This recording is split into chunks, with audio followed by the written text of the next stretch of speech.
cô gái đi xem mắt. Chàng trai vốn rất ghét bỏ. Ai ngờ giây tiếp theo lại bị vả mặt. Tôi biết, chuyện này của chúng ta làm của thật không lịch sự lắm. Có vẻ rất không tôn trọng người khác. Nhưng tôi cũng muốn nói với anh. Đã đổi người rồi. Vậy tôi sẽ nghiêm túc đối đãi với buổi xem mắt này. Tôi học hết cấp 3. Hiện tại tôi không có việc làm. Ở nhà tôi sẽ nấu cơm. Thỉnh thoảng thích ra ngoài vận động đi dạo. Lý do tôi đến xem mắt cũng là vì đã tìm hiểu về tình hình của anh. Yêu cầu của tôi đối với nửa kia không cao. Sau này tôi cũng sẽ đi tìm việc làm.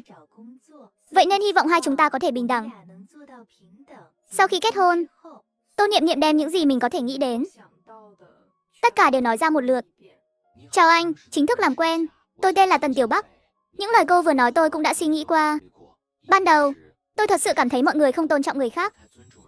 Nhưng qua lời giới thiệu vừa rồi của cô, tôi thấy cô cũng là một cô gái không tệ.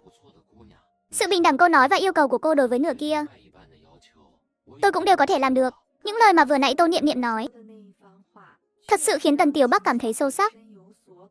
Lý do anh ta đồng ý lời của ba mẹ đến xem mắt cũng là vì không muốn ba lo lắng. Thêm vào đó, tuổi của anh ta cũng thật sự không còn nhỏ nữa. Ý định ban đầu của anh ta là tìm một người có ngũ quan đoan chính, nhìn có vẻ hiền diệu một chút. Tô Niệm Niệm vừa hay lại là người như vậy. Bữa cơm xem mắt này, hai người đã có hiểu biết cơ bản về đối phương. Tần Tiểu Bắc cảm thấy khá hài lòng. Nói tóm lại, tôi khá hài lòng với đồng chí Tô. Điều kiện gia đình tôi, vừa nãy tôi cũng đã giới thiệu với cô rồi. Không biết cô nghĩ thế nào? Tôi cũng rất hài lòng với anh. Tôi nghĩ chúng ta có thể thử hẹn hò. Còn một điều nữa, tôi là một quân nhân. Lúc nào cũng có thể phải đi làm nhiệm vụ. Vậy nên sau khi kết hôn, có lẽ tôi sẽ không thường xuyên ở nhà vì phải làm nhiệm vụ. Không sao đâu. Anh vốn là quân nhân, phải bảo vệ đất nước, tôi hiểu cả. Bố tôi cũng là một quân nhân. Vậy thì chúng ta cứ thử hẹn hò xem sao. Sau khi ăn xong ở đây, họ còn đi xem một bộ phim. Bên kia, Bạch Cư Dị đến tìm Tô Niệm Niệm. Sau đó về nhà, ông nội gọi anh ta vào phòng. Đã nói với Niệm Niệm chưa? Chuyện hôn sự này vẫn phải tiếp tục. Con đã đi tìm cô ấy rồi. Cô ấy không muốn tiếp tục duy trì hôn ước với con nữa. Nhưng em gái cô ấy bằng lòng gả cho con. Đối tượng xem mắt của em gái cô ấy đổi cho con. Hai nhà vẫn phải kết hôn. Chỉ là người kết hôn đổi thành người khác thôi. Sao có thể như vậy? Người con kết hôn phải là Niệm Niệm. Tuyệt đối không thể là Tô Tiểu Tiểu đó. Chỉ có Tô Niệm Niệm mới là cháu gái ruột thực sự của ông cụ Tô. Tô Tiểu Tiểu là Vương Tú Liên mang về. Hoàn toàn không tính là người mà ông đã định với ông Tô lúc đó. Vốn dĩ là muốn cháu trai ruột của mình kết hôn với cháu gái ruột của ông ấy, chứ không phải tùy tiện tìm một người là được. Nhưng Tô Niệm Niệm không muốn gả cho con. Hai người đều họ Tô. Tô Tiểu Tiểu cũng đã vào nhà họ Tô. Chẳng phải cũng là cháu gái của ông nội sao? Ăn nói bậy bạ. Bạch Cư Dị nghe ông nội nói những lời này, đầu đau như búa bổ. Có lẽ chuyện hôm nay là giả. Có khả năng là Tô Niệm Niệm muốn cố tình lạt mềm buộc chặt. Sau này có thể sẽ tiếp tục dây dưa với mình. Bây giờ quan trọng nhất là mình phải định xong chuyện hôn sự trước. Đối tượng là Tô Tiểu Tiểu thì tốt nhất. So sánh hai người, chắc chắn là Tô Tiểu Tiểu thức thời hơn. Như vậy sau này mình mới có thể tiếp tục đi gặp cô gái mình thích, chăm sóc mẹ con họ. Nếu không họ sẽ sống thế nào? Cô ấy không muốn gả cho cháu, chẳng phải là vì vấn đề của cháu sao? Cháu đối với cô ấy không đủ nhiệt tình. Cháu thậm chí còn chưa dẫn cô ấy đi xem phim lần nào phải không? Cháu đi đi, ông nội tức giận lắm rồi. Trước đây Tô Niệm Niệm thường xuyên đến nhà họ. Đối với anh ta cũng khá tốt. Có lẽ chuyện này đều là giả. Có lẽ cuối cùng vẫn là Tô Niệm Niệm gả đến. Mình tạm thời không can thiệp vào chuyện này. Nhỡ đâu chỉ vì mình là ông già này ra mặt, khiến Bạch Cư Dị có ấn tượng không tốt hơn về Niệm Niệm thì không được. Hai đứa vẫn phải học cách hòa hợp. Ông nội đang tức giận, nhưng sau khi nghĩ thông suốt những chuyện này, cũng không quản nhiều nữa. Cuối cùng, trà xanh vẫn chưa thành công một nửa. Bông sen yếu đuối mê hoặc lòng người. Chú Bạch, chú đến rồi à? Chú đã mấy ngày không đến rồi. Cháu nhớ chú lắm. Chú có mang đồ ăn ngon cho cháu không ạ? Bạch Cư Dị từ trong túi lấy ra kẹo thỏ trắng. Con đi chơi đi, chú nói chuyện với mẹ con một lát. Uyển Như, bình thường khi con làm mấy việc may vá này, vẫn nên mở cửa ra vào và cửa sổ. Như vậy tốt cho mắt hơn. Vâng ạ, Dương Uyển Như khẽ mỉm cười. Nhìn thấy nụ cười trên mặt cô ấy, Bạch Cư Dị cảm thấy trong lòng đặc biệt vui vẻ. Quả không hổ là cô gái mình luôn yêu thích. Vừa dịu dàng lại vừa hiểu biết, giống như hoa sen trong ao vậy. Nói chuyện cũng nhẹ nhàng huyền chuyển. Hoàn toàn không giống như mụ đàn bà tranh chua Tô Niệm Niệm kia. Sao vậy? Nhìn anh có vẻ không vui. Có chuyện gì anh có thể nói với em? Đều tại Tô Niệm Niệm, cô thực không biết điều. Cô ta luôn không đồng ý để tôi chăm sóc. Hơn nữa còn ép tôi cưới cô ta. Bây giờ lại đủ kiểu gây sự ở đây. Tính tình cô ta tệ như vậy, ai mà muốn cưới chứ? Thật không biết ông nội tôi lúc đó nghĩ gì. Vậy mà lại cùng ông nội cô ta định ra chuyện hôn sự này cho tôi. Đều là tại em. Nếu không phải tại em, thì mọi người đã không thành ra như vậy. Anh cũng sẽ không vì sự khó xử của ông nội. Em không nên xuất hiện. Nếu như em rời xa anh thì tốt rồi. Nhưng em lại không nữa. Em vừa nghĩ đến việc rời xa anh. Trái tim em, dù gần đây đã trải qua chuyện gì, hai chúng ta vẫn yêu nhau. Biển như lúc đó, chỉ là bị ép buộc, gả cho người mình không yêu mà thôi. May mà người đó đã chết, em mới có thể tiếp tục chăm sóc anh. Xem, về sau em vẫn nên giữ khoảng cách với anh thì hơn. Như vậy anh ta mới không để ý nữa. Em không muốn anh khó xử. Vậy anh cưới cô ta đi. Em không sao. Anh không cần lo lắng cho em. Em một mình nuôi con cũng sống tốt thôi. Dương Huyền Như giả vờ tỏ ra hiểu chuyện. Bạch Cư Dị càng nghe càng thương xót cô ta. Không cần để ý đến mụ đàn bà tranh chua Tô Niệm Niệm đó. Tôi đã quyết định sẽ kết hôn với Tô Tiểu Tiểu. Tô Tiểu Tiểu là em gái cô ta. Cô ấy nói không để ý việc tôi chăm sóc hai đứa con của đồng đội. Vậy thì sau này tôi có thể thường xuyên đến thăm cô rồi. Dương Huyền Như đúng là một trà xanh chính hiệu. Lúc đầu bản thân không muốn gả cho anh ta, chính là vì điều kiện của anh ta so với chồng mình kém hơn. Lúc đó Bạch Cư Dị chỉ là một phó tiểu đoàn trưởng, mà chồng cô ta đã là tiểu đoàn trưởng rồi. Lúc đó cô ta cũng thích chồng mình. Ai ngờ đi làm nhiệm vụ, lại chết trên chiến trường. Bây giờ bố mẹ chồng không tốt với mình, còn cắt cả nguồn kinh tế. Mình phải tính cho con cái. Vừa hay chồng trước đã giao phó mình và con cho Bạch Cư Dị trước khi lâm chung. Anh ta cũng có tình cảm với mình. Vậy thì chi bằng lợi dụng đoạn tình cảm này, khiến anh ta luôn chăm sóc hai mẹ con mình. Như vậy mới có thể duy trì cuộc sống. Bạch Cư Dị vốn định cưới Dương Huyền Như. Dương Huyền Như thậm chí đã lên kế hoạch sau khi kết hôn sẽ chia nhà. Tránh xa cô em gái bướng bỉnh của Bạch Cư Dị là Bạch San San. Ai ngờ ông nội của Bạch Cư Dị lấy lý do anh ta có hôn ước mà phản đối. Dương Huyền Như tâm nguyện tan vỡ, cam tâm tình nguyện làm hoa sen trắng giữ chân Bạch Cư Dị. Hay là thôi đi. Anh Quân Dị, bình thường anh cũng cố gắng đừng đến thăm em nữa. Đã kết hôn rồi thì chúng ta dứt khoát đi. Em thật sự không nỡ để anh khó xử ở giữa. Em nói thật đó. Nguyên văn lời của Tô Tiểu Tiểu là như vậy. Anh ta kể lại nguyên văn lời của Tô Tiểu Tiểu. Bạch Cư Dị vừa nói vừa đưa tay ôm lấy vai cô ta. Hai người thân mật dựa vào nhau.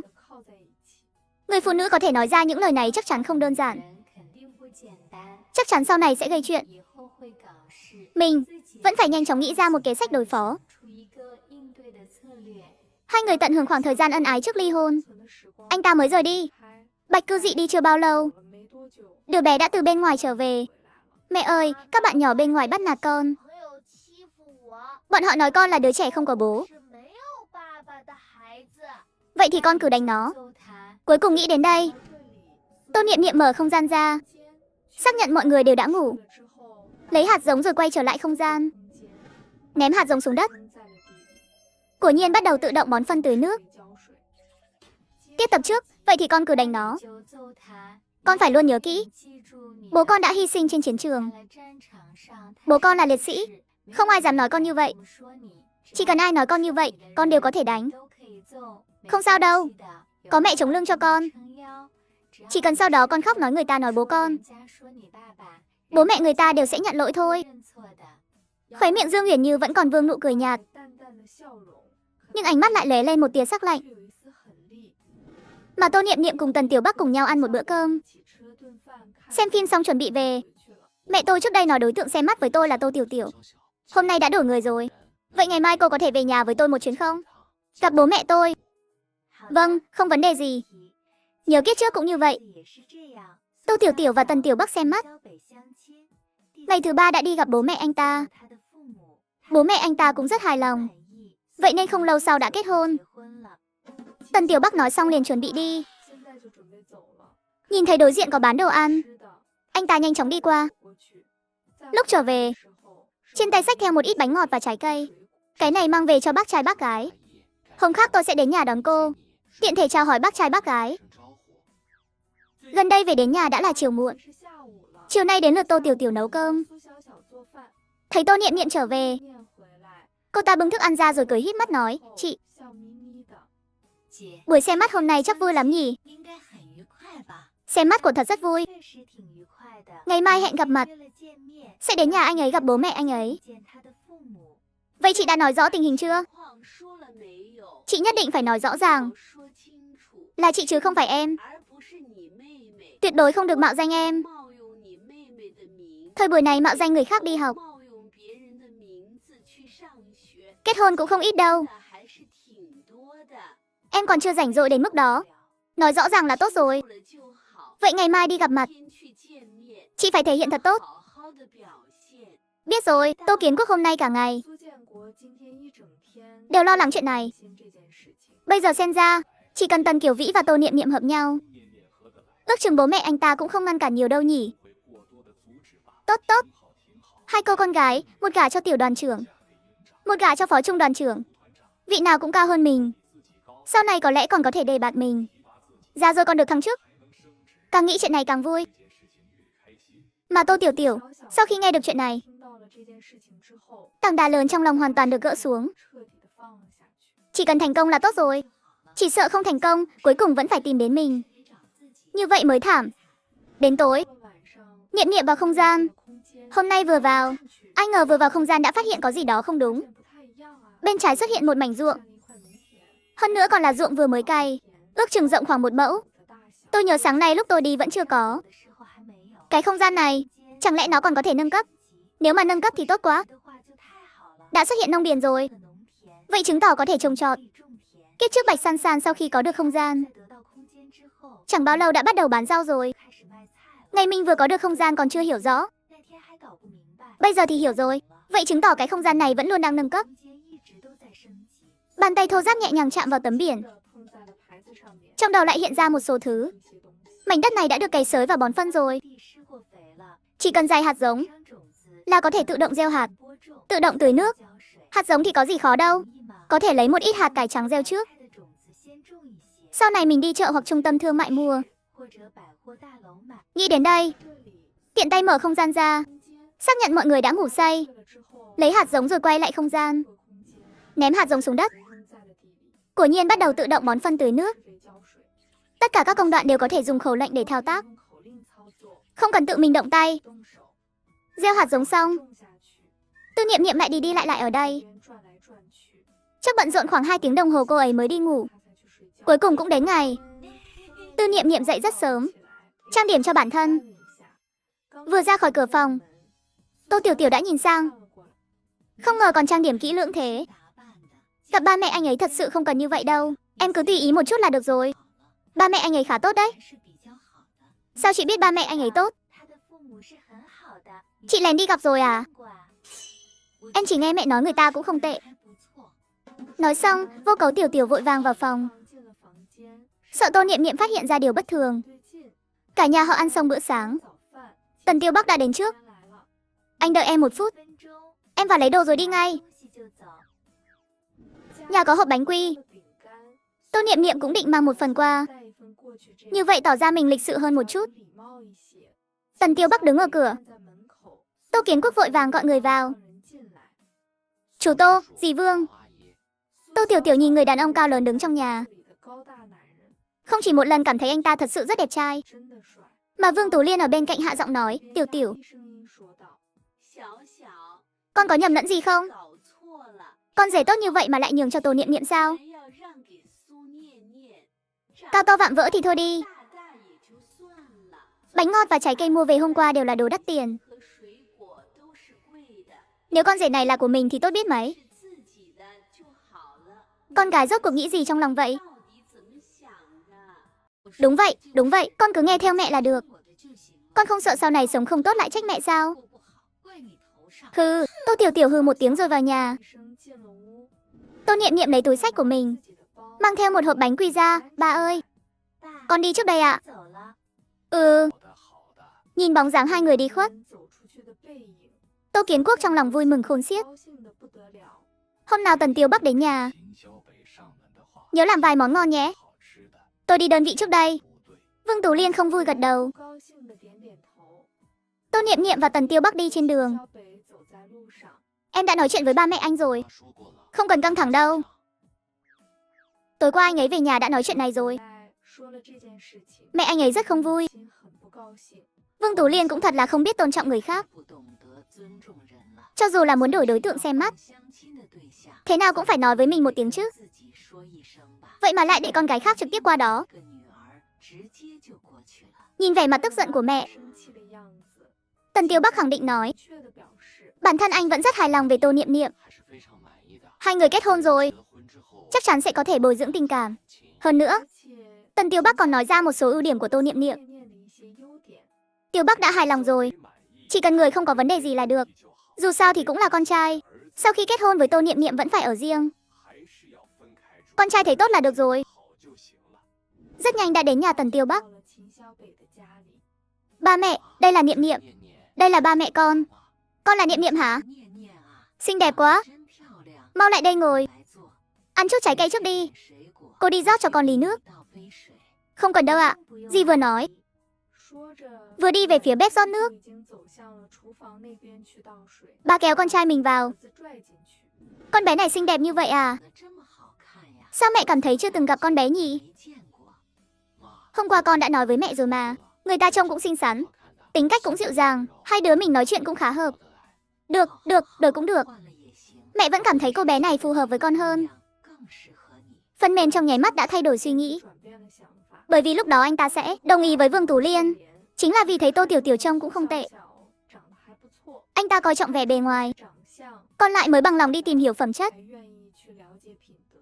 Hôm qua con trai cũng nói rồi, Tô Niệm Niệm trông cũng xinh xắn, cũng tốt. Hơn nữa, con trai còn nói, Tô Tiểu Tiểu muốn gả cho Tô Niệm Niệm, cái đối tượng đính hôn ban đầu ấy. Nếu đã như vậy, thì đổi cũng được.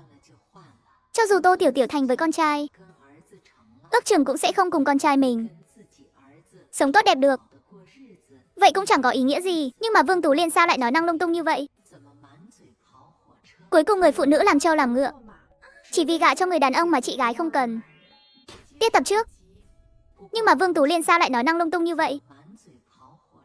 Cô ta rõ ràng nói con gái cô ta không có người mình thích, cũng không có đối tượng. Hơn nữa, Tô Niệm Niệm rõ ràng xinh đẹp hơn Tô Tiểu Tiểu.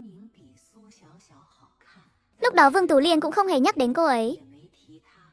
Còn có một cô con gái khác, bản thân tối qua mới biết được từ con trai. Vương Tú Liên là mẹ kế của Tô Niệm Niệm. Nhìn thái độ của mẹ mình thay đổi lớn như vậy, Tần Tiêu Bắc cũng có chút bất lực. Chẳng mấy chốc đã đến giờ ăn cơm, biết con sẽ đến, nên mẹ đã đặc biệt chuẩn bị một chút đồ ăn ngon. Nhưng không biết con thích ăn gì. Trên bàn có 3 món thịt, 3 món rau và 2 món canh. Đã là một bữa ăn vô cùng thịnh soạn. Nhìn những món ăn trên bàn, Tô Niệm Niệm biết họ đang chào đón mình. Trong lòng cô ấy rất vui. Kiếp trước mình tính toán chi ly từng bữa ăn, cho nên mỗi lần đến nhà họ Bạch, hầu như đều là mình tự nấu cơm. Nấu không ngon họ còn kén chọn. Sau này mình gả qua, việc nhà đương nhiên trở thành một mình làm. Làm việc nhà, dạo này con gầy quá đấy, Niệm Niệm. Hai đứa yêu nhau rồi thì có thời gian cứ đến nhà chơi. Không cần phải mang gì đâu. Nếu con có thời gian, thì cứ đến đây nói chuyện với dì. Nhuận Tịnh thật sự rất thích Tô Niệm Niệm. Ấn tượng đầu tiên là thấy cô ấy xinh đẹp hơn Tô Tiểu Tiểu. Sau khi nói chuyện một lúc, thấy cô ấy tính cách dịu dàng, nói năng lại có lý. Vâng, thưa dì. Cả nhà ăn cơm khá vui vẻ. Tần Tiêu Bắc thấy ba mẹ đều hài lòng như vậy, trong lòng cũng rất vui. Tô Tiểu Tiểu càng nghĩ càng thấy không đúng. Từ sau khi Bạch Quân Nhất rời đi sáng hôm kia, đến giờ vẫn chưa đến nhà. Chẳng lẽ anh ấy không đồng ý đổi cuộc hôn nhân này sao? Không được, nếu Bạch Quân Nhất không đến nhà mình, vậy thì mình chủ động tấn công vậy. Tô Tiểu Tiểu thu dọn một chút rồi ra ngoài. Anh Quân Nhất, anh có nhà không? Đến đây, đến đây. Anh ta mở cửa. Liền nhìn thấy Tô Tiểu Tiểu trang điểm tỉ mỉ. Tô Tiểu Tiểu vào nhà, liền chào hỏi ông cụ trước. Ông nội, chắc chắn ông đã biết chuyện rồi. Chủ yếu là chị con nói không muốn gả cho anh Quân Nhất. Nhưng ông và ông nội con đã định sẵn chuyện hôn sự của chúng con rồi. Cho nên cuối cùng vẫn là con gả qua. Con rất thích anh Quân Nhất. Con biết ông nội lo lắng điều gì. Nhưng sau khi con gả qua, nhất định sẽ không gây ra chuyện gì đâu. Con sẽ chăm sóc tốt mọi người trong nhà. Cô ta nói những lời tốt đẹp không ngớt. Nhưng ông cụ vẫn không hề lay động. Đúng lúc Tô Tiểu Tiểu đang nghĩ không biết phải làm sao, Bạch Quân Nhất quay người đi làm việc nhà. Cô ta đảo mắt. Tô Niệm Niệm kiếp trước ở nhà rất siêng năng, việc gì cũng làm. Cho nên ông cụ đặc biệt thích người siêng năng một chút. Có lẽ ông cụ sẽ thay đổi cách nhìn về mình. Tô Tiểu Tiểu vội vàng bận rộn trong nhà họ Bạch. Bận rộn cả một buổi sáng. Cô ta còn tự mình đi mua rau, về nấu cơm cho mọi người trong nhà. Lúc ăn cơm, cô ta cười híp mắt nhìn Bạch San San. San San thích ăn gì vậy? Lần sau chị còn làm cho em. Em xem khẩu vị nấu ăn của chị em có thích không? Bạch San San nhìn Tô Tiểu Tiểu như vậy, bỗng nhiên cũng cảm thấy đổi một người chị dâu hình như cũng không tệ. Cái con nhỏ Tư Niệm Niệm keo kiệt kia, đồ mình tặng cho nó còn đòi lại. Thật không bằng Tô Tiểu Tiểu. Nấu cơm hình như cũng ngon hơn một chút. Hơn nữa, Tô Tiểu Tiểu còn biết học hỏi ý kiến của mình. Tô Niệm Niệm, chị chỉ biết nói với mình rau xanh thì tốt hơn thôi. Mình mới không muốn ăn rau đâu. Chỉ muốn ăn thịt thôi. Cảm ơn Tiểu Tiểu. Nếu chị có thể làm chị dâu của em thì tốt quá. Cuối cùng nói thêm một câu. Muốn mua xe thì lên Gucci. Người ở nhà cũng có thể nhảy lên bàn, dùng hết không gian. Việc đầu tiên là đi xem mình hôm qua đã gieo hạt giống gì. Tiếp tập trước, chị tôi quá cố chấp. Khuyên thế nào cũng không được. Cô ấy không muốn thực hiện lời hứa của ông nội. Vậy thì để tôi đã nhường đối tượng xem mắt của mình cho cô ấy rồi. Cô ấy đã đi gặp đối tượng xem mắt đó rồi. Hai người đã gặp nhau rồi. Nghe thấy câu này, ông cụ tự nhiên không còn gì để nói nữa, nhưng vẫn không đồng ý. Nhưng ông cụ vẫn bảo anh ta ăn nhiều một chút. Anh ta nhìn miếng thịt mình bỏ tiền ra mua bị ăn sạch. Bản thân đến một miếng cũng không ăn được. Trong lòng đau xót vô cùng. Đó là tiền tiêu vặt anh ta đã dành dụm rất lâu. Cũng chỉ đủ mua rau cho sáng nay thôi. Bản thân còn chưa được ăn. Nhưng nghĩ đến sau này gả cho Bạch Cửu Dị là có thể được ăn thịt, cuộc sống cũng có thể tốt hơn. Nhưng thứ này chẳng là gì cả. Sau khi ăn cơm xong, ông cụ bảo Bạch San San đi rửa bát. Tô Tiểu Tiểu vội vàng đến giúp. Nếu nhớ không nhầm, Bạch San San chính là trong mấy tháng sau đó bỗng nhiên bắt đầu làm ăn. Sau này làm ăn rất phát đạt, kiếm được rất nhiều tiền. Nếu mình có thể vào lúc này kết thân với cô em chồng Bạch San San này, mình không chỉ có thể thuận lợi gả qua, sau này chắc chắn còn có thể sống cuộc sống tốt hơn. Tô Tiểu Tiểu càng nghĩ càng vui vẻ. Sau này nếu tôi gả qua đây, mấy việc trong nhà này đều để tôi làm. Em cứ chờ ăn là được. Muốn ăn gì cũng có thể nói với tôi. Tô Tiểu Tiểu cố gắng lấy lòng Bạch San San. Mọi người cùng nhau ăn sáng ở nhà họ Tần. Nhân lúc 2 ngày này Tiểu Bắc rảnh, hai đứa con ra ngoài dạo chơi nhiều một chút. Đi công viên cũng được, đi xem phim cũng được, hoặc là ra ngoài ăn cơm cũng được. Bồi dưỡng tình cảm nhiều vào. Tiểu Bắc, con đưa Niệm Niệm đi dạo một chút đi. Nhìn bóng dáng hai người, bà ấy vẻ mặt cảm thán. Quả nhiên là mắt nhìn của mình không tốt lắm. Vẫn là hai đứa chúng nó hợp nhau hơn một chút. Lúc đó mình rốt cuộc đang nghĩ cái gì vậy? May mà chuyện hôn sự này đã đổi. Con xem hai đứa nó ở bên nhau đẹp đôi biết bao. Hôm qua bà không phải cảm thấy chuyện hôn sự này đổi không tốt sao? Bà còn nói chuyện này. Vương Tú Liên căn bản là không nói với tôi. Cô ta còn có một cô con gái khác. Cô ta chỉ muốn tìm một mối hôn sự cho con gái mình. Cũng không cần phải lừa tôi chứ. Nguyễn Tịnh vừa nói vừa lẩm bẩm vài câu. Tần Minh Diệp ở bên cạnh không nói gì. Tô Niệm Niệm cùng Tần Tiêu Bắc đi ra từ chỗ này. Trên đường gặp vài người phụ nữ. Tiêu Bắc, đây là đối tượng của con à? Khi nào thì con có đối tượng vậy? Sao không giới thiệu cho chúng ta biết? Quan hệ của chúng ta với mẹ con tốt lắm đấy. Sau này con kết hôn, nhất định phải đến nhà con uống rượu mừng. Vâng, đây đúng là đối tượng của cháu. Đối tượng của cháu xinh đẹp thật đấy. Tính cách chắc cũng tốt nhỉ. Cha hỏi chúng tôi mà cười ngọt ngào như vậy.